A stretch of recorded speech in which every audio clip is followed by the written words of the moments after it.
Hello and welcome to another day school video featuring Amira. So this time I wanted to work on disengaging from interesting things and what that would look like with a loose leash. So how you would train that. So in the crate are a couple of rats. We use rats for barn hunt. So they're very used to dogs. They've been around dogs since they were little babies. So they're not stressed, don't worry. But I don't think that Amira has ever seen rats before, based on how she reacted to them. So I used them as a novel, interesting object, and you can tell that she's very interested. So we applied the basics of letting her hit the end of the leash, and then as soon as she gives some slack and comes back, then she gets a treat. So we are at a distance where that is possible right now. So a big part of this is being at enough of a distance that the dog can still engage with you. Because if we just walked right up to it, she would not be able to engage with me. So then I take a couple steps towards it, which is decreasing the distance.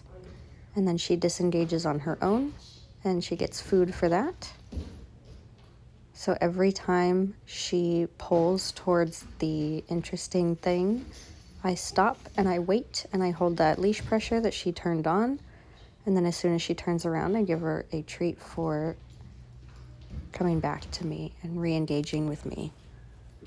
Because what I want her to learn is that if we pull towards the interesting thing, no matter what it is or where it is, we're not going to go towards the interesting thing. I need you to check in with me and stay with me, and then we can go towards the interesting thing. So this applies to pretty much anything, like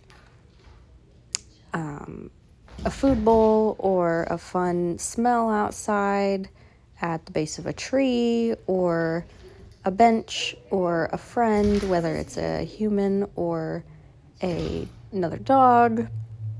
If you pull me towards that thing, we do not go towards that thing. We stay at a distance where you can still engage with me.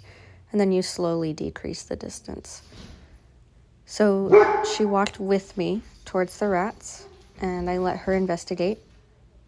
And she had a little bit of an over-the-top reaction, but I think it's totally justifiable for a dog that's probably never seen rats before. She was actually a little scared of them, which I was not expecting, but totally normal. I would be too if I'd never seen them before. So then we increase the distance so that she can engage with me, and then slowly decrease the distance again. I want her to be able to explore the new interesting thing, but in a way that is beneficial for both of us. Good job. Mira. Yes, good girl. Good job. So because she's a little nervous around the rats, you'll see that when we go around the kennel, she tends to take the long way around. And I know that she has some anxiousness, but she's gotten a lot better. Nick and Shanna have told me that she used to be a little bit more anxious. So I wanted to work on that and getting her through that anxiety about the new interesting thing. So I wanted her to walk close to the kennel and conquer her fears. So we worked on that. Good. So what I'm trying to do is keep her on my left side in a loose leash and walk around that interesting thing, which is no longer new, but still interesting. And then I am rewarding her whenever she engages with me. So she's giving me really good eye contact, and she's giving me a really good loose leash until she gets a little spooked by how close she is to the rats. And then she leaves my left side, so I replace her at my left side and try again. And sometimes it takes a lot of repetition, especially at first, and as you add different distractions.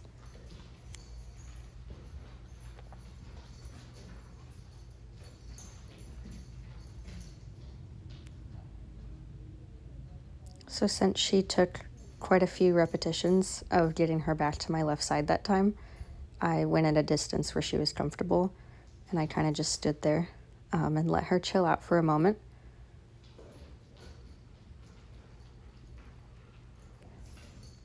And I love it when she looks at the thing and then looks back at me.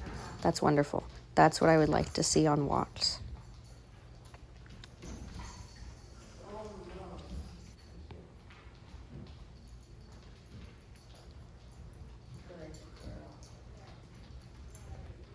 And there we have completed staying on the left side, well, almost, all the way around the rats. And I'm trying to keep a nice loose leash. I'm keeping it a little short because right about here, she usually darts out in front of me because she gets a little spooked by the spatial pressure. But that time she did really good.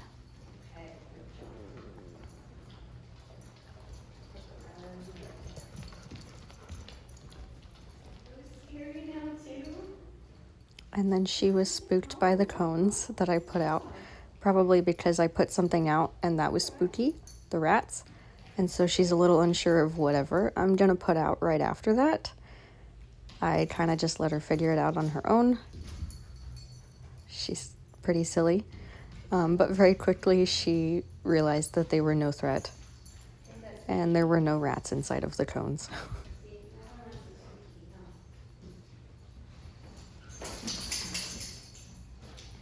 I also put some treats on the cones to try to better her association with them.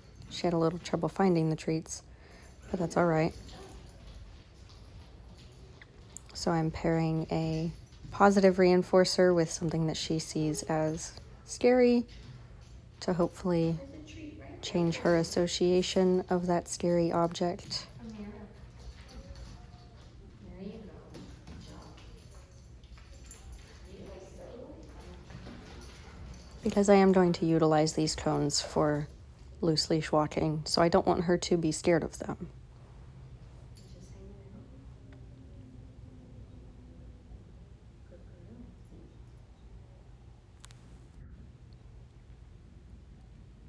So I give her a little bit of time to adjust because I don't want to just jump straight into obedience when she's a little nervous about her environment.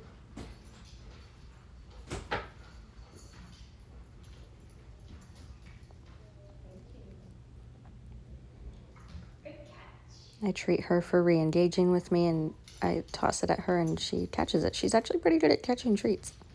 Not so much finding them on the floor, but catching them, she's great. So I give her a little bit to walk off the anxiety about the cones and the rats, and then treat her when she re-engages on her own. And she offers a beautiful sit and then begs me for food because she did a beautiful sit.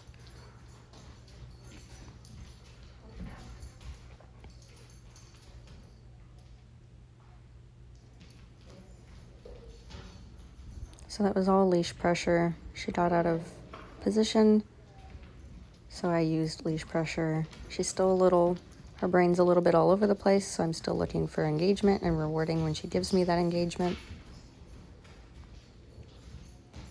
Good. Good girl. And I'm making sure to reward while we're still walking, because that is what I am rewarding, is the fact that she is walking next to me. If I stop every time to treat her, she's gonna think that I'm treating her for stopping, which is still good, because we want her to stop when we stop walking, right? But this is a little bit more of a clear picture that I'm looking for the loose leash walking, not just stopping when I do, and sometimes when you stop and then you're digging for a treat. She will offer other behaviors like sitting or coming out in front of you, and then she might think you're rewarding her for that. Yeah. Good. Yes. Great job. You're watching me now. So the idea is that in the closest cone to the camera, coming around it, is that she has to walk a little bit faster to catch up. And then on the inside, when she's on the inside of the other cone and we walk around it, she has to slow down a little bit. So she has to change her pace to stay in a heel position. I don't quite have a name for this heel position yet. If you would like to name it, I can start doing that. However, in this training scenario, she kind of understands what I'm looking for. especially because I'm rewarding her pretty heavily for it.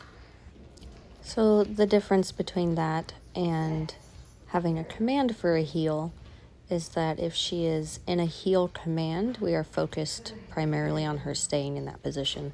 Whereas in these sorts of training sessions, I'm looking for her to engage, and we're doing different things at different times and looking at body positioning. But if you have a word that you want me to use for heel, I can go ahead and start naming that. Otherwise, we're just looking for the loose leash walking, and being in a heel is the best spot. So what I'm doing here is something that I wanted to work on to help with the jumping, or to keep her from jumping. So when she does jump, something that we can do is we can walk towards her. And she is a little weird about bouncing around all the time, which is very silly. A lot of Dobermans actually do this. So like with the rats, she would bolt around in front of me, and then turn around and face me really quick and look for a treat, because she's probably used to working in front of you, right? And getting that treat delivered in front of her, facing you. So what I'm doing is I am utilizing spatial pressure with her. So I will walk towards her and she will walk back. So I'm not really looking for the turning around here. But as she steps backwards while still looking at me, I will throw a treat or I will give it straight to her mouth. The reason I sometimes throw it is because if we start throwing a treat behind her, then she will anticipate being further back. So she'll go a little bit further back each time, because she'll be like, well, the treat gets thrown back there, so I might as well go back there, when she asks me to with the spatial pressure. So the opposite of walking towards the dog would be walking away from the dog, right? So we still want the dog in our space sometimes. And the way that we do that is by walking backwards. And we can sound really happy, very inviting, put our hands out, crouch down a little bit when we do that. So you'll see my body posture change a lot when I'm walking towards her versus when I'm asking her to come close to me. And you can see that she very quickly picked this up. Right there, that was beautiful. That's exactly what I'm looking for. Is that as I walk towards her, she takes a couple steps back and she gives me my space. Good girl. Good. Yes. Good. So you don't want to do just a bunch of repetitions of walking towards her, because then she's going to think that you don't want her in your space. So I make sure to alternate between walking towards her and walking away from her and bringing her close and giving her lots of pets and treats right at my side and playing with her a little bit. So I still want it to be fun. I don't want it to be stressful for her. And sometimes using spatial pressure can be a little stressful, but she handled it super well and she caught on super fast. So if she jumps, you can take a step towards her. And with some repetition, she will start to learn that you taking a step towards her is you asking for a little bit more space. Using spatial pressure like this has tons of uses, so you can think about different ways to use it. It's also a good way to wordlessly ask your dog for a little bit more space or tell them they're not supposed to be somewhere specific. We did also do an outdoor portion of this session, so there will be a different video on that because I just wanted to show you what it looked like from start to finish. But this is just a clip of her doing a really great loose leash walk with me and actually giving me some eye contact and focus while we were walking without me asking for that.